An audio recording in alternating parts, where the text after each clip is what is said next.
Assalamualaikum warahmatullahi wabarakatuh. Kami di sini akan sedikitnya menerangkan tentang hukum Archimedes atau teori tekanan. Yang anggotanya saya sendiri Dila Fitri Hermawan dan Nurul Syifa, kelompok 13 Biologi A.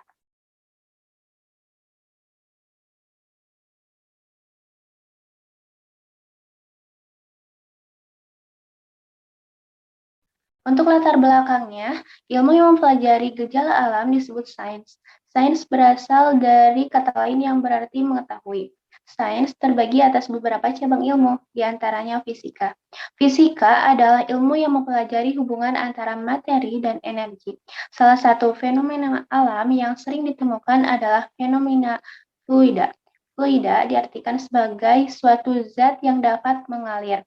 Istilah fluida mencakup zat cair dan gas, karena zat cair atau gas seperti udara dapat mengalir. Hukum-hukum fisika dalam fluida statis sering dimanfaatkan untuk kesejahteraan manusia dalam kehidupannya. Salah satunya adalah prinsip hukum Archimedes berikut ini. Untuk pembahasannya, yang pertama, sejarah hukum Archimedes, yang kedua, bunyi hukum Archimedes, yang ketiga, benda dalam hukum Archimedes, yang keempat, ada penerapan hukum Archimedes. Nah, untuk yang pertama ada sejarah hukum Archimedes. Nah, hukum Archimedes memberikan pemahaman kepada kita tentang tekanan yang terjadi pada benda yang diletakkan pada zat cair. Hukum Archimedes ditemukan oleh ilmuwan kebangsaan Yunani pada tahun 187 sampai 212 sebelum Masehi yang bernama Archimedes.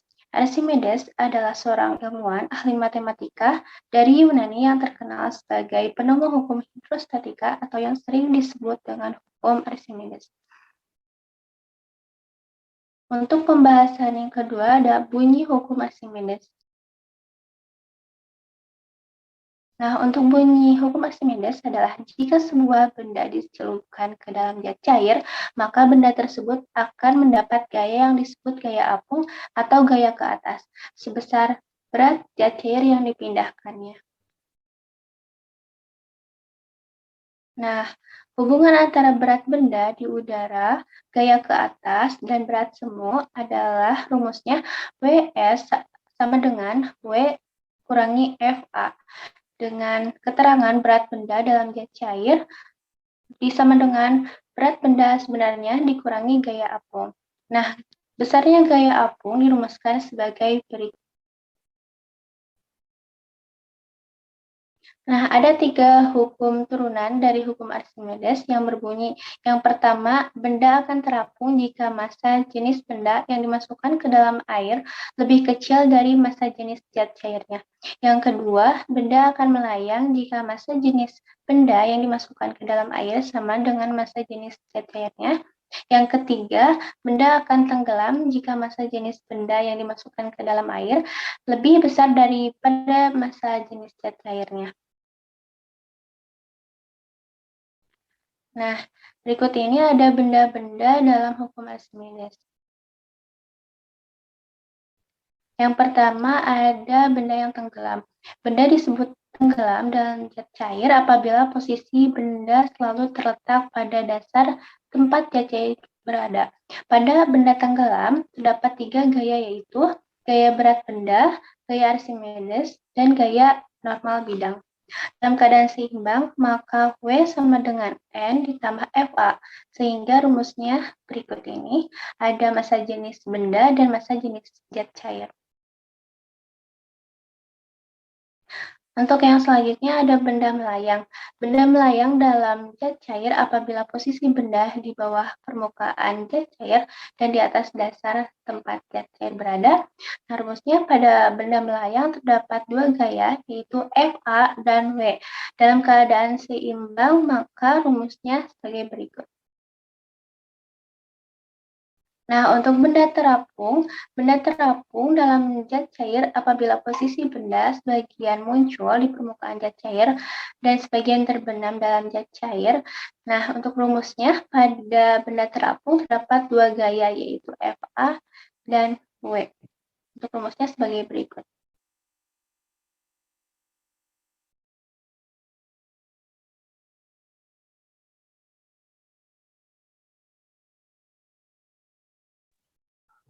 Materi keempat yaitu mengenai penerapan hukum Archimedes.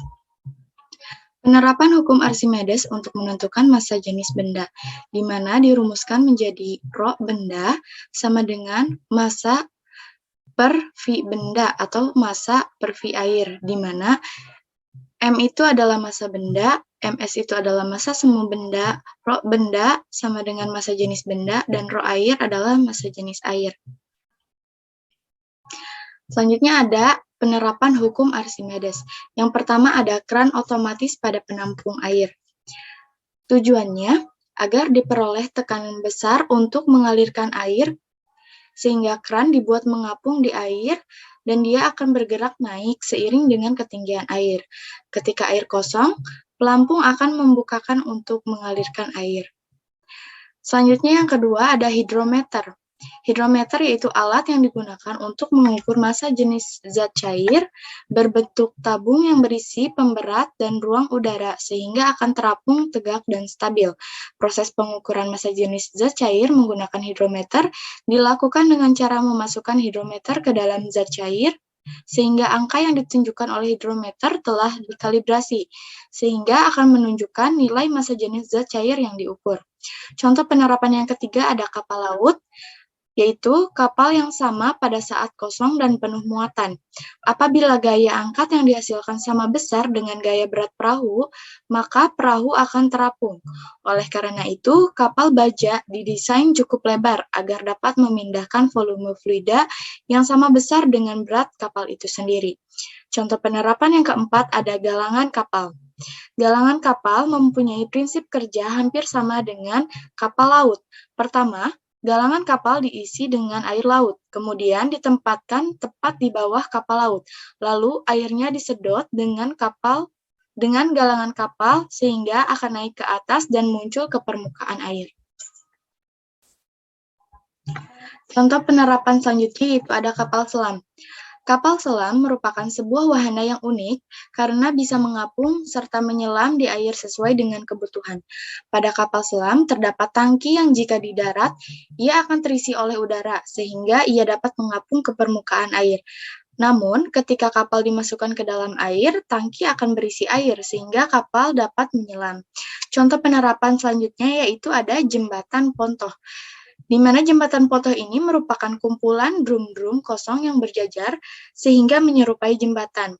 Di mana jembatan ini merupakan jembatan yang dibuat berdasarkan prinsip benda terapung. Contoh penerapan hukum Archimedes yang terakhir yaitu adalah balon udara.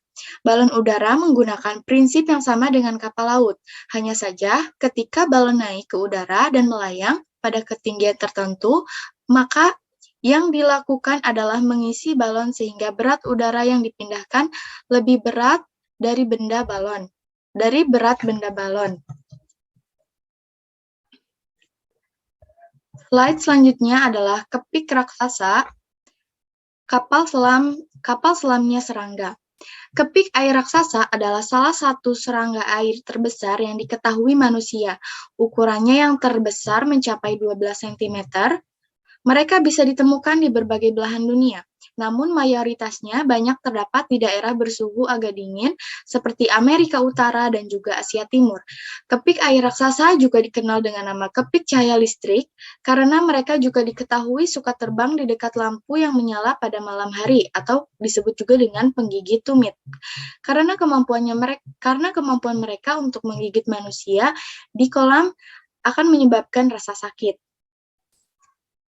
Cara hidup sang kapal selam atau kepik air raksasa. Di habitat aslinya, di perairan air tawar berarus tenang, kepik air raksasa ini merupakan salah satu predator utama di mana makanannya mencakup serangga, ikan kecil, dan bahkan katak. Mereka merupakan pemburu pasif dan mengendap-endap, di mana saat berburu, mereka biasanya hinggap di ranting atau mengapung tak bergerak di dekat permukaan air, sehingga sepintas mereka terlihat seperti daun kering. Selanjutnya, perilaku reproduksi. Yang pertama ada pada jantan, ketika masa kawin, pejantan akan menarik perhatian betina dengan cara membuat riak-riak kecil di permukaan. Jika betina tertarik, keduanya akan kawin. Hal yang terjadi sesudahnya adalah bagian yang paling menarik dari perilaku reproduksi kepik air raksasa. Selanjutnya pada betina, betina yang sudah kawin akan meletakkan telur-telurnya di punggung pejantan, dan sesudahnya pejantan akan bertanggung jawab atas telur-telur tersebut. Dalam beberapa kasus di mana pejantan tidak membawa terlalu banyak telur di punggungnya, maka pejantan akan menarik betina lain untuk kawin dan bertelur di atas punggungnya. Terima kasih. Cukup sekian presentasi kami mengenai hukum Archimedes. Wabillahi taufiq wal hidayah. Wassalamualaikum warahmatullahi wabarakatuh.